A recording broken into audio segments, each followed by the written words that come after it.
श्री स्वामी समर्थ. स्वामी भक्तांनो, तर तुमच्यासाठी मी काढले इथे स्वामी महाराजांकडून संदेश. काय आहे तुमच्यासाठी संकेत किंवा संदेश, तर चला पाहूया. सर्वात आधी स्वामी महाराजांचं एकदा नाव घ्या, नामस्मरण करा. त्यानंतर तुमच्या आयुष्यात किंवा आता तुमच्या वाटेवर जी पण अडचण चालली आहे त्याबद्दल तुम्हाला काय सांगू इच्छितात स्वामी महाराज, ते आपण पाहूया. सगळ्यात पहिला संदेश तुमच्यासाठी का आला आहे?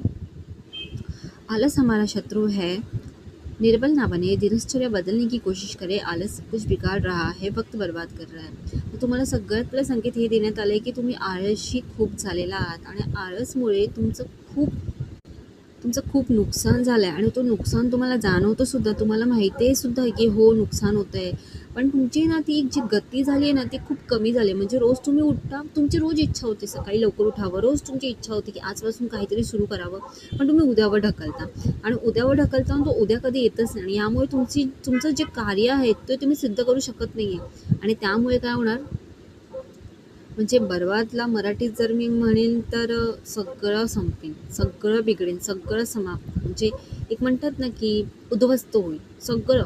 कारण आत्ता तुम्हाला माहीत नाही की तुमच्या पुढे आयुष्यात काय वाटेवर येणार आहे, ते फक्त स्वामींना माहिती आहे. म्हणून स्वामींची एकच तुम्हाला म्हणणे की तुम्ही आळस सोडा, तुमच्या दिनचर्या बदला आणि सगळं काही पुन्हा व्यवस्थित करण्याचा प्रयत्न करा, नाहीतर मग सगळं वाईट होईल.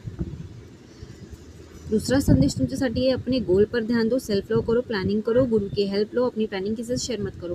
अच्छा, म्हणजे यासाठीच तो संदेश आला होता की तुम्हाला इथे हे सांगण्यात आलं आहे की तुम्हाला काय करायचं त्यावर तुम्ही बिलकुल पण लक्ष केंद्रित केलेलं नाही.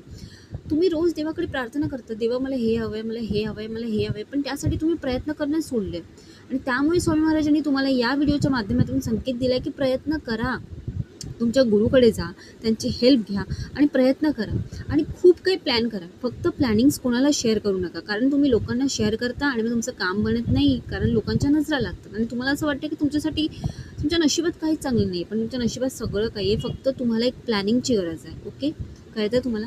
आणि तिसरा संदेश काय आहे, ॲटिट्यूड कम करे, अच्छा नाही आहे आप जैसे काही घमंड ना दे. मला असं वाटतं काही लोक तुम्हाला हेल्प करतात, मदत करतात, खूप काही असं दाखवतात की तुला हे करायला हवं, ते करायला हवं, पण तुमच्यामध्ये एक इगो आहे. तुमचा जो इगो लेवल आहे ना, तो तुम्हाला असं ना म्हणजे आतून जाणून भासवून देतो की माझं सगळं चांगलं होईल, मला शिकवू नको, मला सांगू नकोस, माझ्या वाटेचं हे सगळं नाही, माझ्या वाटेचं ते सगळं. आणि तुम्ही ना कोणत्या काही कामाला तुम्ही कमी लेखता आणि तुम्ही विचार करता की हे माझ्यासाठी बनलेलं काम नाही आहे, पण असं नसतं.